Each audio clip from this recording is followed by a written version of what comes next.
સ્વાદિષ્ટ લીલી તુવેર બટેટાનું શાક બનાવવા માટે લીલી તુવેર લઈ લીધી છે ને એકદમ સરસ ફોલી લીધી છે। ત્યારબાદ લીધા છે સુધારેલા બટેટા, બંનેને એકદમ સરસ કરી લીધા છે મિક્સ। હવે વઘાર માટે ગેસની ફ્લેમ ઉપર રાખી દીધું કુકરને, કુકરમાં નાખ્યું તેલ, હિંગ અને જીરું નાખીને ત્યારબાદ નાખી ઝીણી સુધારેલી ડુંગળી એકદમ સરસ લાલ થવા માંડી હતી તો આપણે નાખી દીધા તુવેર ને બટેટા।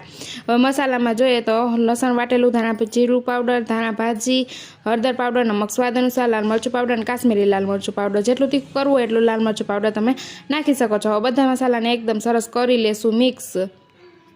તો મસાલા આપણે બધા જ એકદમ સરસ મિક્સ થઈ ગયા છે અને પાકવા માંડ્યા છે। ત્યારબાદ લીધા છે સુધારેલા એકદમ સરસ કાચા ટમેટાનો શાકમાં છે ને ટેસ્ટ બહુ મસ્ત આવે છે તો આપણે કાચા ટમેટા નાખીને એકદમ સરસ કરી લેશું મિક્સ। ત્યારબાદ આપણે પાણી નાખીને કુકરની કરી લેશું 3 સીટી। 3 સીટીમાં જ એકદમ સ્વાદિષ્ટ તુવેર બટાટાનું શાક છે એકદમ મસ્ત રેડી। વિડીયો ગમ્યો હોય તો વિડીયોને કરી દેજો લાઇક, શેર અને ચેનલને સબસ્ક્રાઈબ। લોંગ વિડીયો આવી ગયો છે યુટ્યુબ ચેનલ ઉપર।